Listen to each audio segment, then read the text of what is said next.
From my own understanding, most of the young people here are from this country. Most people here, I believe, are at the average of their mid-20s to early 30s. Well, it is a fact of history that almost 60% of Nigeria's population were born after 1999. We now have a population of 230 million people. So most of your experience as far as this country is concerned started from what happened 20 to 25 years ago. Well, it is also statistically proven that an average 25-year-old person in this country has never experienced a 12-month of peace since he was born. The beginning of this century started with Sharia violence in the northern part of Nigeria, then ethno-religious violence, the Bakassi boys in southeastern part of Nigeria, and violence attributed to the OPC in the southwestern part of Nigeria, militancy, Niger Delta militancy in the south part of Nigeria, and then we moved from that to the era of Yobe Taliban, and then to Boko Haram, and from there Boko Haram kept bombing cities, including Abuja. Then Boko Haram gave birth to ISIS and SARU and other affiliate terror groups, and then now we have banditry. So if you look at this history, it seems that we have been transiting from one form of violence and crisis and bloodshed to another in the last 25 years. YCC has given a platform for which I believe that contributions that will come from this forum will help in addressing the challenges we are facing as a nation and also as a people. There are many causes of conflicts and violence in West Africa.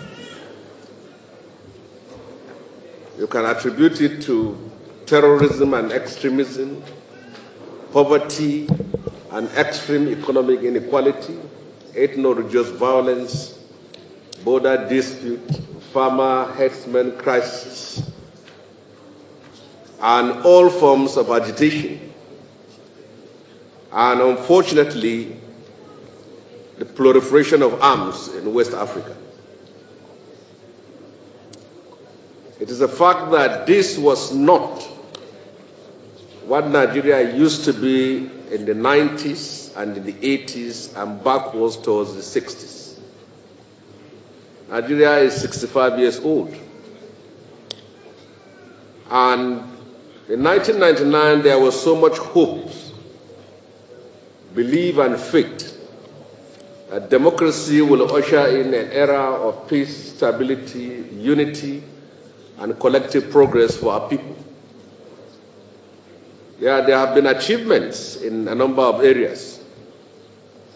But what remains a problem to us is how can we silence the gun so that we can have peace and stability in our country? Young people of today,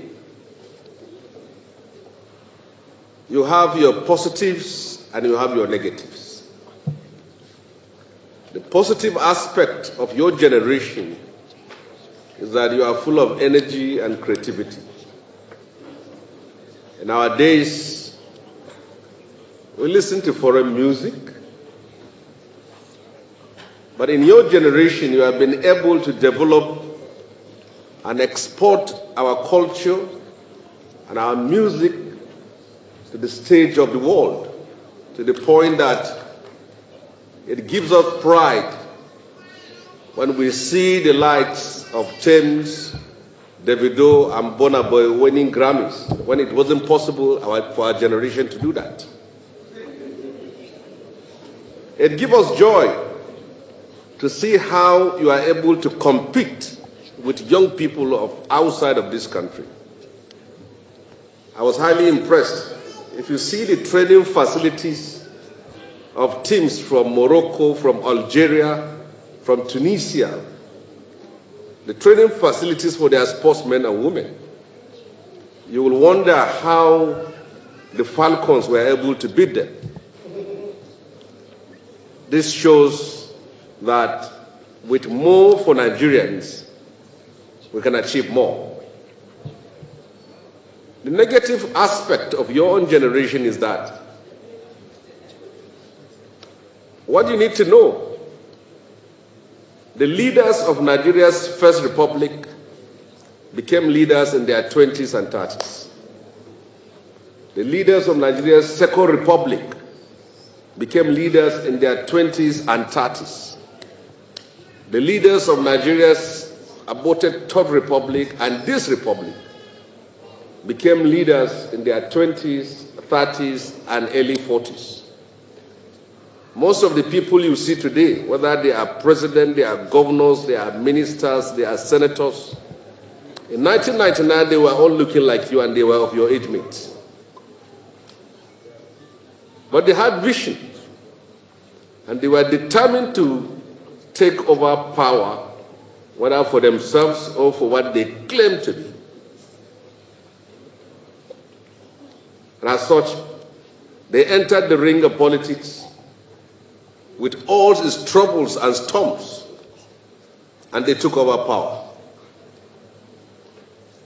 Today, many of you who were their age mates in 1999 are content creators and social media influencers. That cannot change a nation. That cannot shape the nation in line and in your own dream. It's not possible. You have to be involved. In the 90s, I've been a senator, and I will still return back to the Senate. Yes.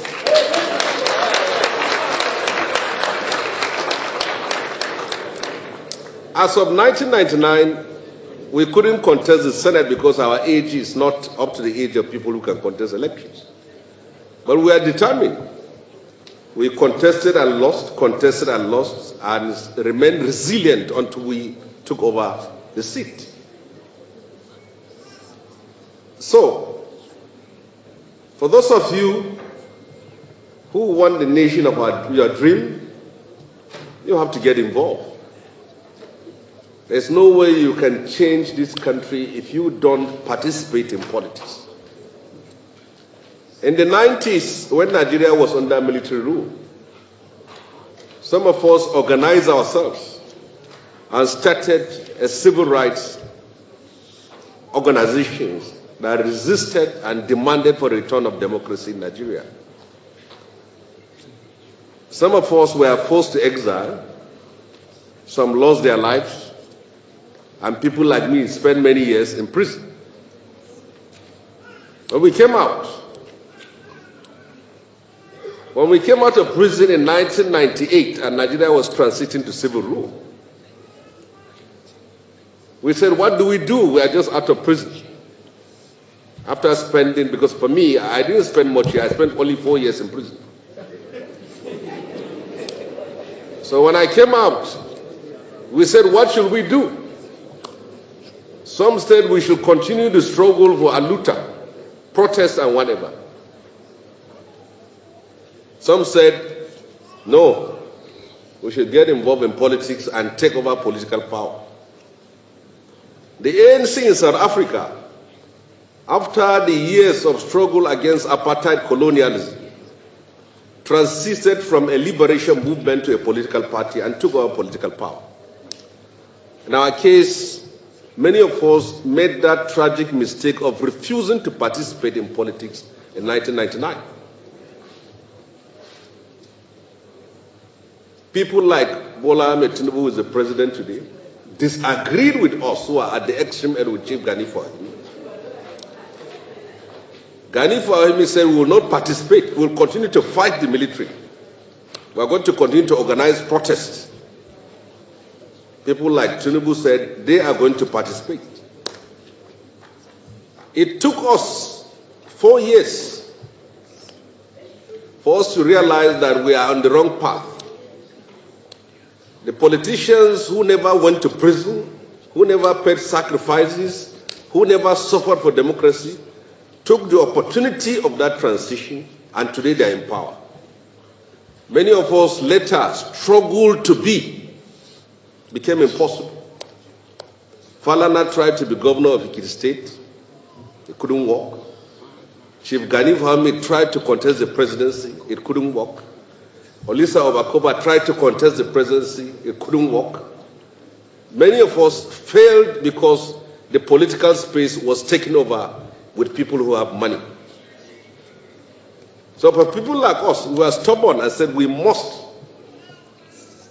contest. I contested the first time I lost, the second time I lost, the third time I won. And I'm going to win again in 2020.